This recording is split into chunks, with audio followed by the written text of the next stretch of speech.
So, this is Randy, also known as Star Thinker. I'm here to do another knee-jerk reaction video review. Today's video is called An Evening. I gotta look at the title again. An Evening with Beverly Luff Linn. And it's Luff Linn, 2 words, not Luff Linn.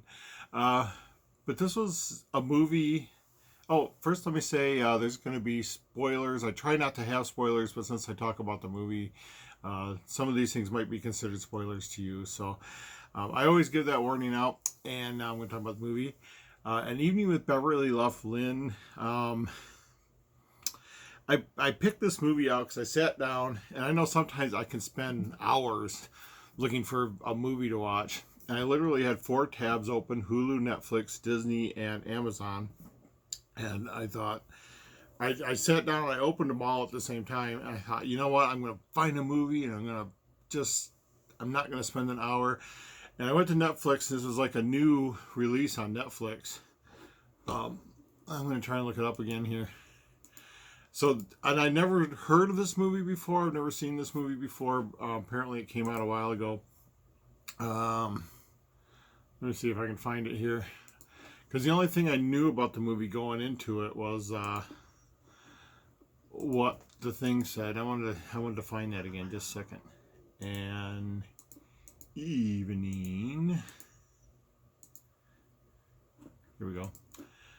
It was featured very prominently on Netflix. It was like a Netflix original or something. But it did come out in like 2018. I'm still in 1900s. That's how old I am. 2018, so it's a relatively new movie, comparatively speaking. So the only thing I knew about this movie was that it had Aubrey, how do you pronounce her name? Aubrey Plaza. Anyway, you probably know her from Parks and Rec and a bunch of other things. She was in the movie with the nuns. I really like that movie too. I think I might have did a review on that movie. That's all I knew about the movie. And it said it was a comedy, and it said absurd and quirky. So I thought, you know what? And I clicked on it. And so that's all I knew about this movie going in.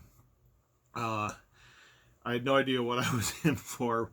It's a very pleasant movie. It's a fun movie to watch.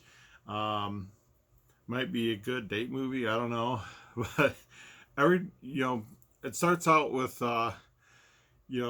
it's a indie film. So it's not like it's a big budget, but it starts out, it's very Wes Anderson-ish.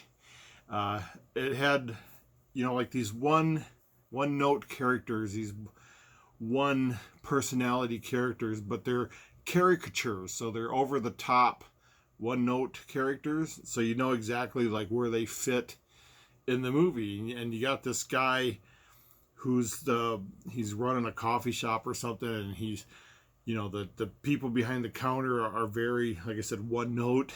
And, and he actually has to end up firing his wife.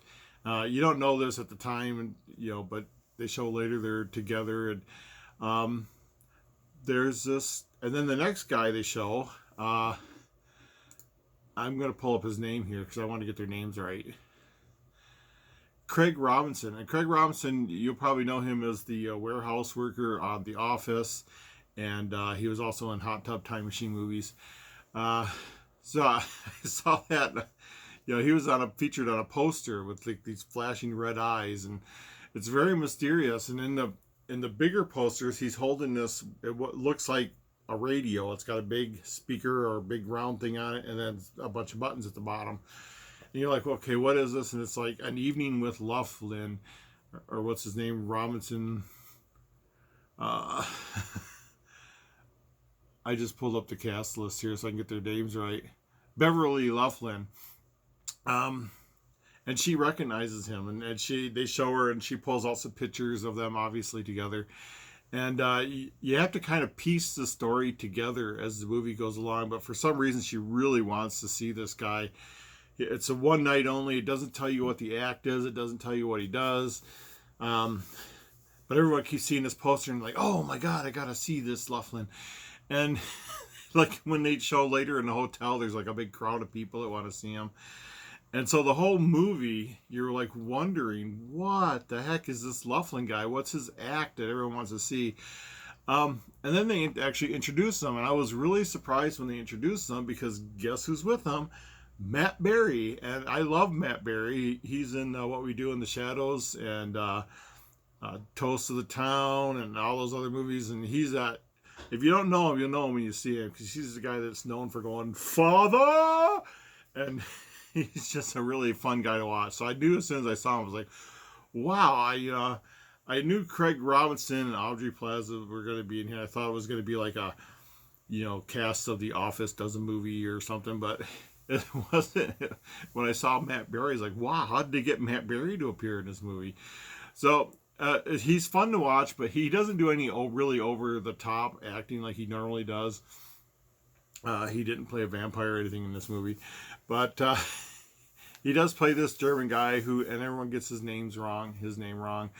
And he's like, at first you think he's like the manager of this Luff Linn. And, like I said, you got to piece the story.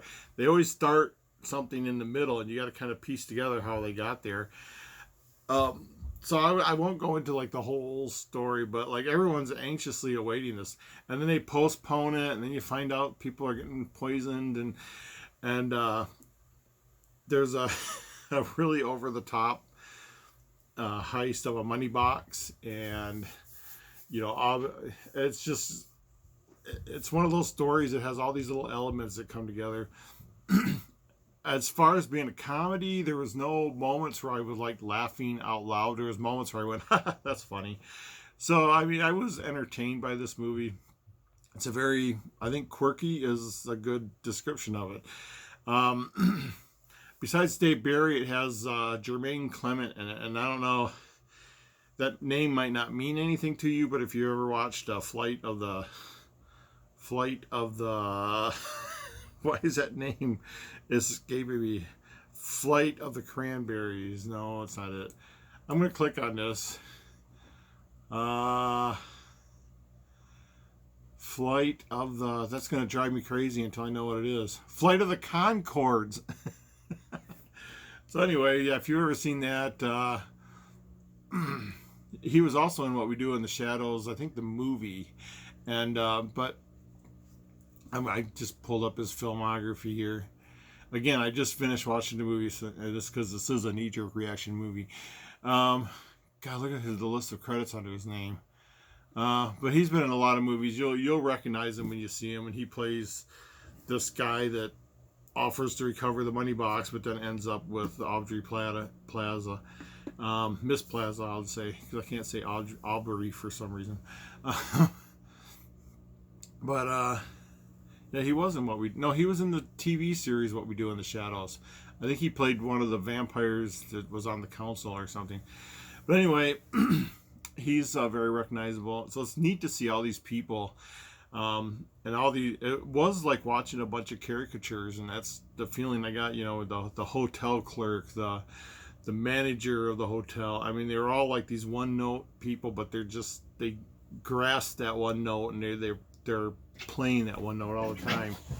My cats are fighting, and it's just, I kind of, like I said, it's very Wes Anderson-ish, but it's also very quirky. The way these stories come together, and then there's scenes that make you go like, "What the hell did I just watch?" But then later on, it kind of makes sense that, oh yeah, that's kind of what that is, and the way everyone acts, and there's all these suspicions, and you're like, okay, this person knows this person, but how? And this person knows this person is how, and now this is happening, but why did that happen? And so it's kind of a fun movie to watch. It's not a movie that will that's just plain dumb. The comedy in it is how do you say it? Like cerebral comedy. It's the kind of thing where you go, oh, that's funny, but I mean, you're not going to be rolling on the floor laughing or anything. There are some scenes in there that I was just like, okay. And then, but yeah, this is a fun movie to watch. It's not for everyone. I could see Like I have people in my life that I know if they watch this movie, they would say that was the dumbest thing I've ever seen. I never want to watch that again. And because they don't, I don't want to say they don't get it, but it's just because it's not that kind of humor. You know, some people laugh at, you know, I have friends that watch, I wish I could remember things, you know, but I have friends that watch that prank show where the four guys prank each other, and they think that's the funniest thing on TV, and I never have found that funny. And you know, so everyone has their own style of humor, and this is kind of something I would enjoy, and I'm glad I watched it. I won't give it like a whole, well, maybe I will. See, I judge a movie on whether I'm entertained, and if you watch my other movies, that's my judge. And when I finish the movie, have I been entertained? I was entertained at this, so it gets high marks. It gets above, you know, if you're scaling on a 1 to 100, 50 is like, okay, I was entertained. But then going above and beyond that, yeah, I would say this is like a 75 or 80, maybe 85 out of 100. Anything I could say bad about the movie? Because it's always easy to say bad things about a movie. You know, I can't say anything bad about this movie. So, the sets pieces were great. It's like you don't actually know what time this was set in. It almost looks like the 70s, but then it kind of looks like the 80s. But then there's nothing modern, and no one has a cell phone or anything, but you kind of get this vibe that it's the 70s, but then there's more recent cars in it, and so it's hard to like place when the movie takes place. It's definitely not like in modern times, but it takes place in like a town. The town itself is a caricature, so there's specific set pieces, and the cars themselves are like the cars you would imagine these characters driving, and so it all fits together really well. I think it was well directed. I think it was well put together. The script, I guess I can't really say anything bad about this movie. Let me think for a minute. Something bad about this movie. I don't like smoking. That's another thing that gave it that 70 vibes. Everyone in the 70s smoked. That was about the time when people started saying, well, I'm going to quit smoking. But yeah, there was a lot of smoking in this movie. No, I think I was entertained all the way through. And the plot itself, like, it's one of those plots where you watch it and you're like, okay, why did that happen? And then when they explain it, and that's always satisfying, is when something happens and you wonder why it happens, but then they explain it, and then you get that feeling of satisfaction. And then there's that whole thing that lingers the whole movie, like, what is this guy's act? You know, every poster shows him in these weird poses, and then he's got these lights in his eye, and you're like, is he a mystic? Is he doing something weird?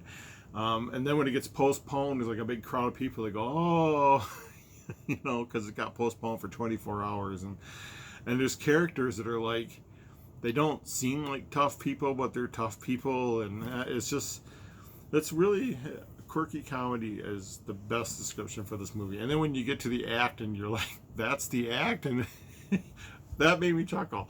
So anyway, I think I'll give this movie higher marks than I was going to. I mean, I was thinking, okay, I was entertained. It wasn't overly funny. It wasn't blah, blah, blah.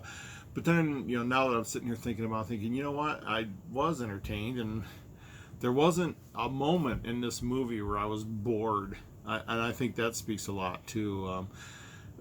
You know, there wasn't I didn't sit there, because there was some horror movies I watched where, you know, 10 minutes would go by with nothing happening. I mean, literally, like someone walking down the hall for 10 minutes, and you're like, oh, God, this is so stupid. But I don't think there was like a wasted moment or a wasted scene. Everything had some kind of weird, and even the events were like caricatures of the events, and